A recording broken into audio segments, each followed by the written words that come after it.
Hello, true duelists. It's YGO Strat's Yu-Gi-Oh! Single Card History, where I'm going to be talking about some of the cards that have impacted Yu-Gi-Oh! Throughout the years, and some of the other ones that just didn't. Today's card, it's the Joker, baby. It's Stratos for Pendulum. It's the card with a Pokemon's name randomly in the middle of it. It's Performapal Skullcrobat Joker. Skullcrobat Joker was first released in the Master Pendulum Structure deck in 2015 as a peasant rare. Its first reprint would come in OTS Pack 1 as a super rare in 2016, with other notable reprints including another super rare print in 2017's Pendulum Evolution set. Because it can't come in only structure decks and OTS packs, we need to break an entire structure deck down into a set. After this, it's only had 2 reprints as of this video, once in the Legendary Dragon decks in 2017, again as a peasant rare, and good god, it's peasant rares all the way down, because its most recent reprint as I'm making this video was as another peasant rare,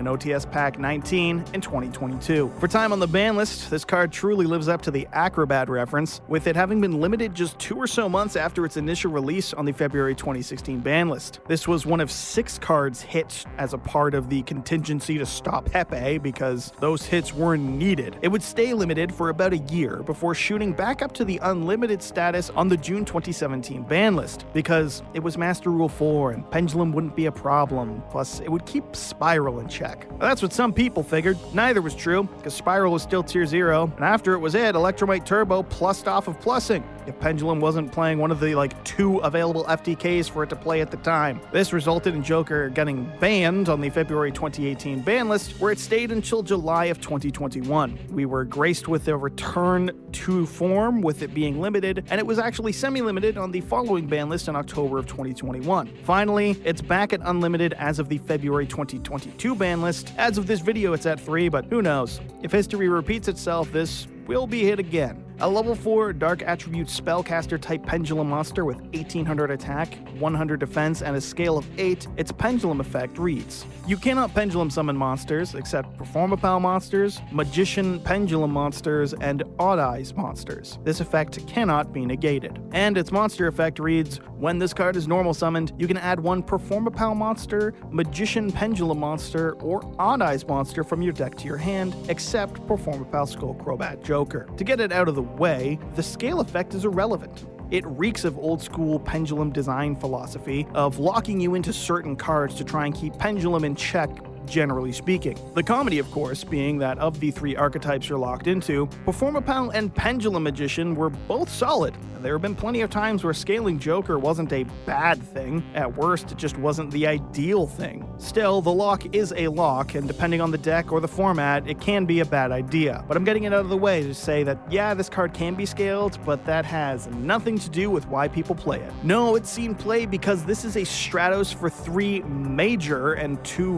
competitively viable Pendulum decks. Sorry, Odd Eyes players. On normal summon, it searches any monster from one of those archetypes, and in terms of Pendulum, where a monster can be good as another body, for another monster effect, or just as a spell card and scale, that's pretty solid. There's a lot of toolboxing to unpack with this sort of card. Smartly, they made this an on-normal summon effect only, because if Pendulum summoning this got you a search, this card would be absurd. On release, this card was part of a tier 1 strategy out of the gate. The Master of Pendulum structure deck hit the scene as a fantastic deck to buy 3 of and do well at locals. Pendulum mirrors were all the rage, and Wavering Eyes was a peasant rare, so resolving Wavering for 4 was game, whether you'd paid $1,200 for the blingiest, most full power max rarity version of the deck, or $30 for 3 structure decks and a playset of Wavering Eyes. But when playing all the tricks and tools, the deck was a very strong one. The deck released just after Dimension of Chaos, which had given us the Performage monsters, an archetype with insane synergy with the Performapal deck. And thanks to Pendulum Magician's ability to help rank 4 plays, it was an easy fit into the deck. The standard at the time was to play 3 Luster Pendulum, the level 4 Pendulum Tuner that made access to Ignister Prominence easy as could be, and any choice of decks that you wanted to help get that card out. Decks often played a full Pendulum package and a handful of other power spells, such as the previously mentioned Wavering Eyes and Pendulum Call to get easy access to full scales. And this deck, Joker is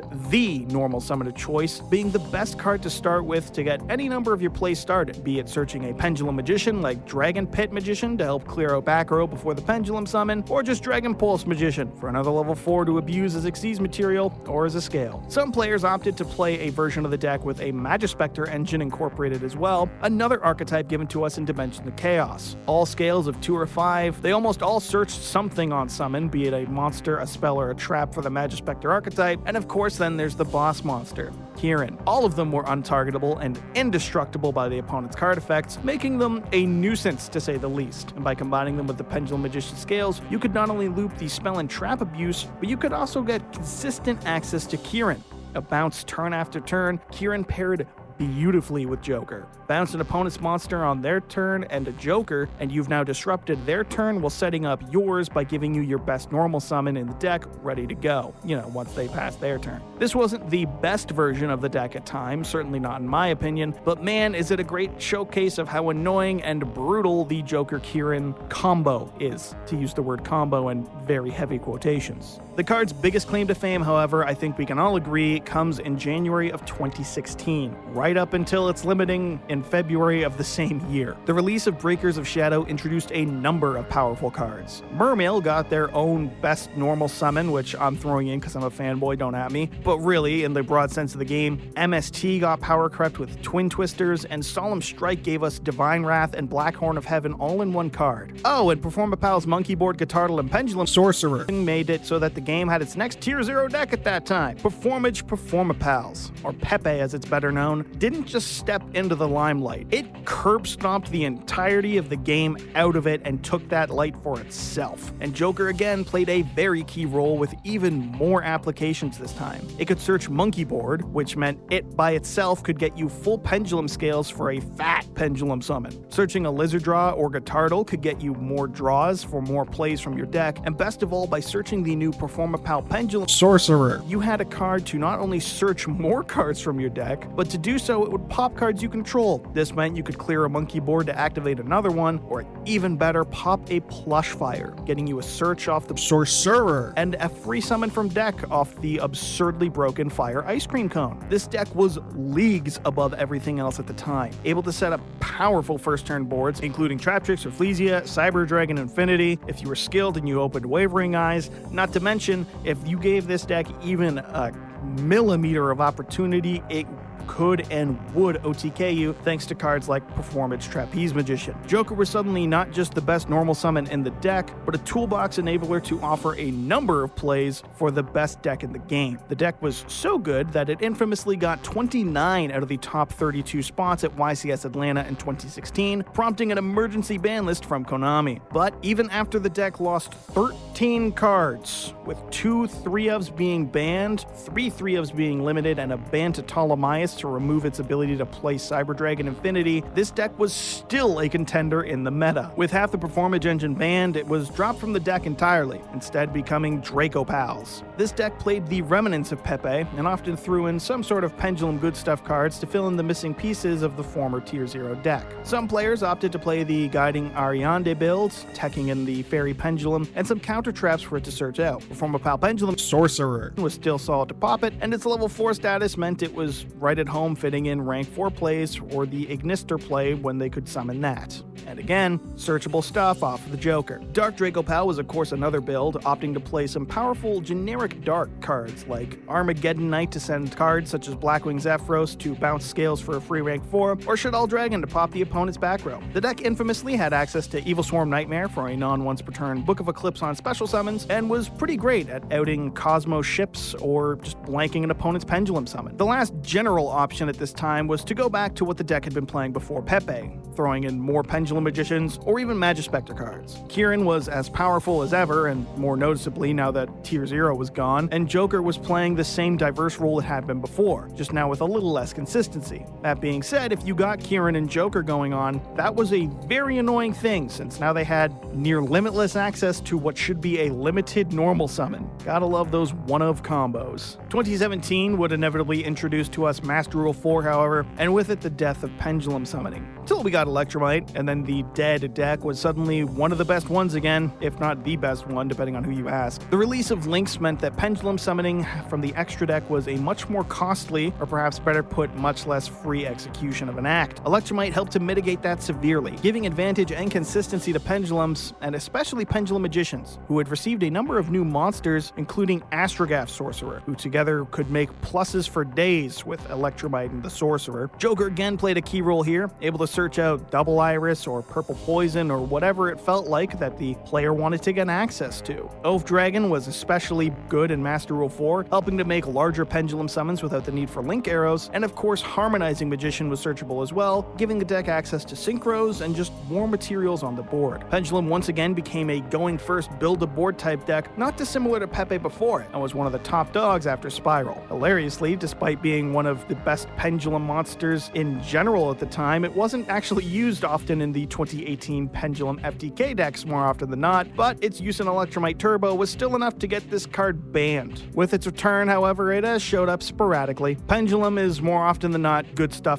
Deck, and in my opinion, it's the most reminiscent of old school GOAT format style of deck building, which will never stop being funny to me because I've said it before, but it's so funny that Yu-Gi boomers hate it. Oh, you miss when the decks were less archetype focused and instead just played a number of splashable and powerful generic tools to make the best plays you can with the best cards? That's crazy, dude. If only you didn't have the mentality of a 6-year-old in regard to change. Since it's come back, it hasn't really done a whole hell of a lot. It came back to 3 in February of 2022, so it came back in a format of adventure piles, punk engines, sword soul, and artifact scythe locks. And with Pendulum still not having Electromite, it ain't nearly as powerful as it once was. It has shown up in the odd Draco Slayer deck, once again searching Monkey Board funnily enough in this top 16 from YCS Dortmund as piloted by Federico Mercosi.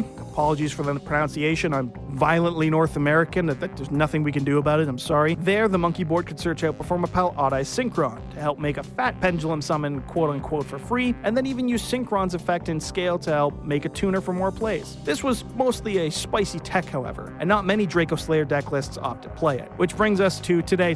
While it may not be the normal summon of pendulum decks as it once was, it's still a great card in the decks where it sees play. And while it's weaker than it once was, Monkey Board still is a one-card scale which Joker could search out. As long as people want to play Pendulum Magician, Odd Eyes, and or Performapal, this card's always going to be solid. And with pendulum decks being the mutt decks that they are, it's all but certain it will be meta again. Overall, Performapal Skullcrobat Joker is a pendulum powerhouse of its time, and a damn good normal summon otherwise. Its ability to search not just cards to play as scales, but as ways to help plus or break apart boards or whatever, has been invaluable in countless decks. And I didn't even talk about, Performapal Pendulum Sorcerer, Pop Purple Poison, or, the entire Odd Eyes archetype in this video. Consistency is king in Yu-Gi-Oh! And Joker here brings consistency to every deck it's in. And I can't wait until it's inevitably limited again, and then the comment sections of this video get filled with, now it's limited again. that's just Yu-Gi-Oh, baby. And so, that's our look at Yu-Gi-Oh! Single card history, Performapal Skullcrobat Joker. Stay tuned for our next video, and feel free to suggest some cards to review or what type of video you'd like to see. Don't forget to like, and as always, subscribe to YGO Strats to impress your smokin' Italian wife, and so you too can be a true duelist.